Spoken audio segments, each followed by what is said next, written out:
शिल्पा की आदतें ठीक नहीं थी। वो ना बोलने से पहले कुछ सोचती और ना ही कुछ करने में। उसकी इस आदत से सभी परेशान रहते। बहन, घर पर मेहमान आए हैं और शक्कर खत्म है, थोड़ी शक्कर दे दो, मैं बाजार जाऊंगी तो ले आऊंगी। अरे शिखा बहन, तुम तो माफी करे, जब देखो तुम्हारे घर में कुछ न कुछ खत्म ही रहता है। अरे शिल्पा, चिल्ला क्यों रही हो? कहा ना घर में मेहमान बैठे हैं, सुन लेंगे। सुन लेंगे तो सुन ले, तुम लोगों की मांगने वाली आदत तो बंद होगी। अच्छा अच्छा शिल्पा, ना दो शक्कर, लेकिन बात तो अच्छे से करो। एक कटोरी शक्कर के लिए तुमने मेरी बड़ी बेइज्जती कर दी। शिल्पा बड़बड़ाते अंदर चली जाती है तो शिखा भी घर चली जाती है। माँ, क्या हुआ? अरे कुछ नहीं बेटा, पता नहीं कहाँ कहाँ से ऐसे पड़ोसी आ जाते हैं, जब देखो तब कुछ न कुछ मांगने के लिए घंटी बजाते हैं। अब घंटी बजे तो दरवाजा ना खोलना। पता नहीं माँ की ये आदत कैसे बदलेगी, किसी को कुछ भी बोल देती है, बोलने से पहले सोचती भी नहीं। शिल्पा की ये आदत दिन ब दिन बढ़ती ही जा रही थी। एक दिन शिल्पा के दरवाजे सब्जी वाला आया।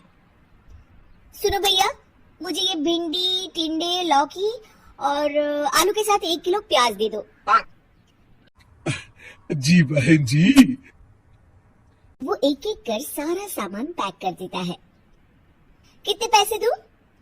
220 रुपए पूरे। अरे इतना महंगा नहीं। हाँ, मैं तो सिर्फ 150 दूंगी। नहीं नहीं, पैसे तो पूरे लूंगा, नहीं तो सब्जी वापस कर दो। ऐसे कैसे वापस कर दूंगी? मैं तो एक भी सब्जी वापस नहीं करूंगी। और हाँ, रही बात पैसों की, तो लेना है तो 150 ले लो, वरना मेरे मोहल्ले में घुसने तक नहीं दूंगी। हाँ।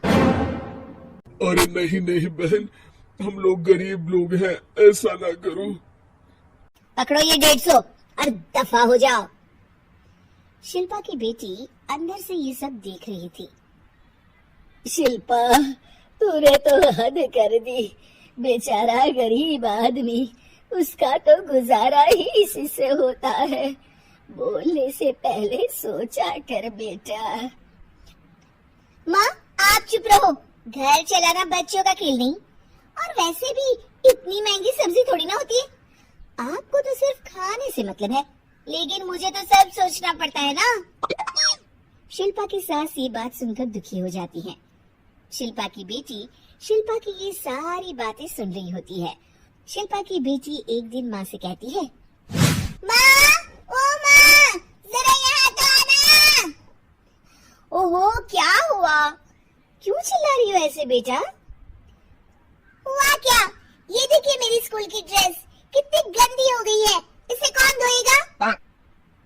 लेकिन ये तो साफ है बेटा, मैंने अपने हाथ से खुद साफ किया है। माँ, ये ड्रेस इतनी गंदी है कि मैं इसे पहन ही नहीं सकती। चलो, मुझे बाजार से नई दिलाओ। शिल्पा दुखी हो जाती है और वहाँ से चली जाती है कि तभी सामने उसकी सास मिल जाती है। शिल्पा, अरे ओ शिल्पा, ये क्या सब्जी बनाई है? ऐसे भी कोई सब्जी बनाता है? शिल्पा सास की इस हरकत से सत्ते में आ जाती है।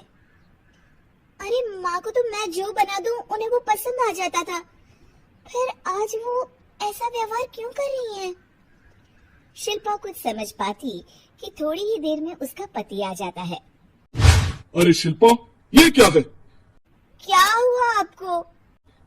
ये मेरी अलमारी पूरी अस्त व्यस्त है, तुमसे कोई काम नहीं होता है, सारा दिन पता नहीं क्या करती रहती हो। अरे मैंने तो सारी अलमारी साफ रखी है। इसे तुम साफ कहती हो? ये तो पूरा कूड़ादान लग रही है। शिल्पा परेशान हो जाती है और समझ नहीं पाती है कि उसके साथ क्या हो रहा है। शिल्पा अकेले कमरे में जाती है और जोर जोर से रोने लगती है।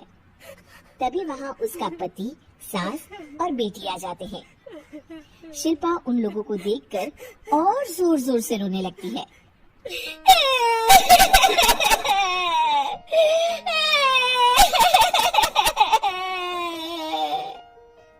कि तभी उसकी सास उससे कहती है, क्या हुआ, यहाँ बैठकर रोती रहोगी या फिर खाने को भी कुछ बनाओगी?